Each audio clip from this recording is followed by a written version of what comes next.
Hello and welcome to Write It, a tween fiction writing workshop, the virtual edition. This is part 3 of 3, the last part. Congratulations! If you have not watched and completed the first 2 videos, that's something you definitely want to do first, or this part will not make sense. I am your host, Lisa. I'm a youth librarian at the Westerville Public Library, and congratulations for getting this far. Let's keep going. Alright, so to review what we've done so far. So we've talked about what a fiction story is and what makes a good story. We talked about what the writing process is, and we're almost finished with that. You've brainstormed a story. You've written your story. You actually wrote your rough draft.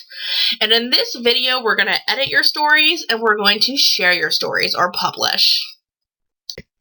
Alright, here is our writing process. We've already done 3 out of the 5 things. Congratulations! You did your pre-writing, so you did all that brainstorming and creative thinking to come up with what your story is going to be about. You wrote a rough draft. Congratulations, that's super difficult. And you did some thinking, some revising of how your story could be better. Now it is time to do some editing. Alright, so what you're going to need for this next section, you're going to need some new paper, some new lined paper, a pencil or a pen. You need a colored marker or a color pencil. This is to make edits easy to see. This is not 100% necessary, but I will say from personal experience, when your edits are in a different color than your writing, it makes it so much easier. If you want to type your final draft, you need a computer to do so. And then you need the rough draft of your story that you wrote. So go ahead and pause this video and go get those things. And when you're ready to unpause, we'll move forward. So as you start to edit your rough draft, there's a few different things you want to make sure that you check out. The first thing you want to look for is spelling. If you have words that are spelled wrong, your reader has a hard time reading your story. So there's a few ways you can check for your spelling. The first is as you're reading your rough draft out loud, if you come across words that you can't decode or you can't read, a lot of times those are misspelled. You can also use a dictionary. Ask somebody else to read over your paper and catch any spelling errors. A lot of times it's hard to catch your own mistakes. You also could if you're going to type your rough draft into a final draft, a lot of times the word processors will have spell check for you. So capital letters, where do capital letters go? That's right, at the beginning of each sentence. So check every single one of your sentences. Do you have a capital letter?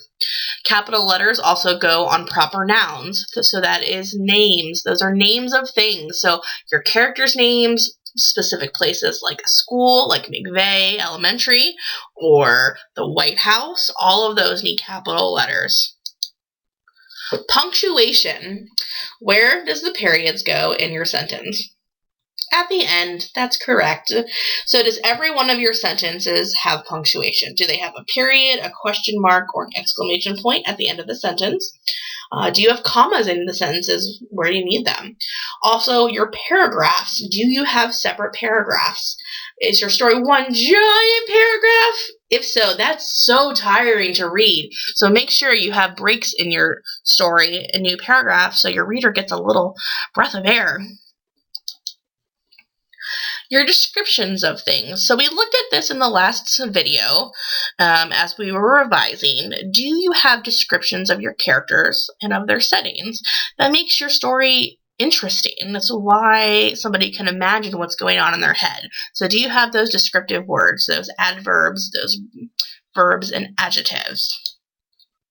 And then anything else you want to change. So if you're changing your title, you're adding something in or taking something out, here is the time to do that. So for example, here is my rough draft, and I took it and I did some editing. If you look on my page, you can see that their edits are in green marker. So I went through and I read the story out loud to myself, and then I made some changes. So I crossed off things where I didn't like them. and I rewrote it. I added, so right here, kind of where it says she shout, should be shouted, so I fixed that. I changed my description, so down here where it says mom said, instead I changed that to mom frowned. So you kind of know that she's unhappy because she's frowning. And then Mel, instead of Mel said, I wrote Mel huffed. And huffed means, she's annoyed. She's not just talking. So I went through and made some changes. That's what you're going to do as well. Here are some editing tips. Read your edits out loud.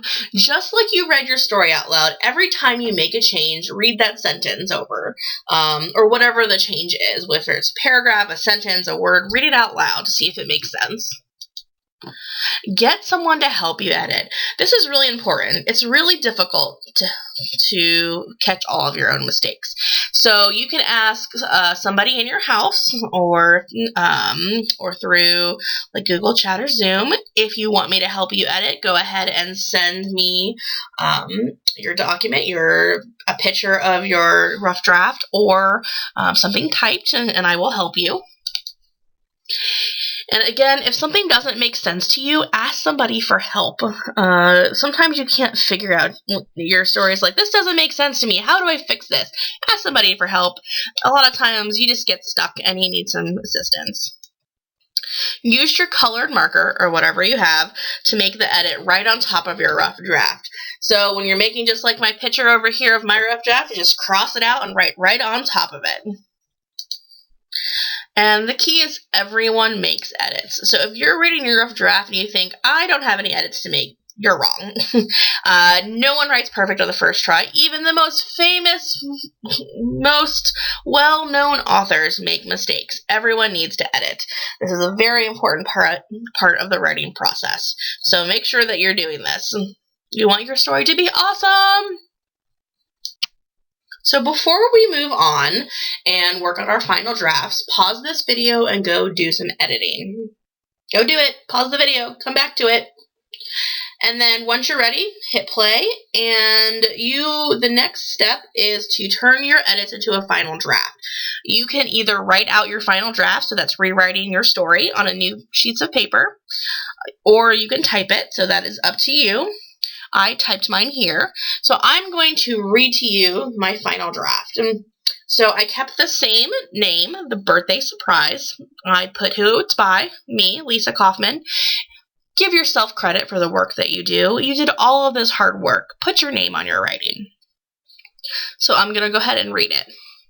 Mel could hear the clacking of her mom's keyboard. Click, clack, click, clack. She looked down at her science workbook. There were 10 questions. They were all blank. Mom, she shouted, I can't concentrate. The clacking stopped. Mel looked across the table at her mother. Well, I'm working, Melanie, Mom frowned. I'm working too, Mel huffed. Go sit on the couch if I'm too loud.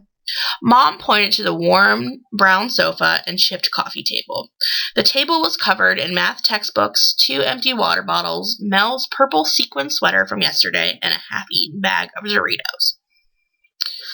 So that's the first little bit of my final draft. Again, that's not the whole story. You're going to write your whole story, but you want it to look neat because whoever reads it doesn't want to have to pay attention to things like bad handwriting or misspellings. So if you're writing it, you're handwriting your story, make sure you use your best handwriting. If you're typing, use font that everyone can read, and go ahead and make your final draft. Pause the video and go do it. Congratulations, you have finished your editing. So you've done your pre-writing, your drafting, your revising, and your editing. Now it is time to publish. So what does publishing look like? Publishing means sharing your story. So that can mean a few different things. You can actually just hand your story to somebody to read. You can read your final story to someone else. So either way, hand it to them to read or email, or read it out loud. And this can mean anybody, your friends, your family. So you can share your story by sending it to me. I would love to read it.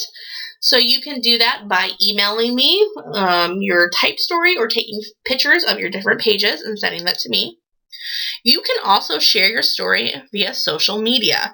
So if your family has social media accounts like Facebook or Instagram, share it there. Let people read it. The whole point of writing is to let people read your stories.